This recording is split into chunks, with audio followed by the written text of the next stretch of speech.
இப்போ June July 2025 August September அக்டோபர்ல இது மறந்து போய் வேற சில விஷயங்கள் வந்துடலாம். இன்னைக்கு இது மிகப்பெரிய சர்ச்சை, அவ்வளவுதானே? இல்ல, இது எந்த அளவுக்கு ஆள் மனதுல பதியும், எல்லாருக்குமே ஆள் மனதுல இந்த ரணம் பதிந்துதான் இருக்கும். ஓட்டு போட நடந்தது எப்படி நடந்திருக்குதுன்றது தான். அதற்கு பிறகு எடுத்த நடவடிக்கைகள் என்ன? 27ஆம் தேதி புகார்ன்றீங்க, எஃப்ஐஆர் இல்ல, எதுவுமே இல்ல.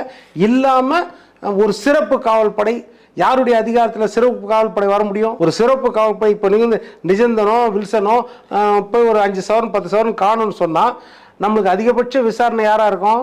கிரைம் பிரான்ச்சில் ஒரு எஸ்ஐ விசாரிப்பார், அவ்வளோதானே இருக்கும். இது எப்படி எஸ்பி லெவலுக்கு வரைக்கும் போச்சு?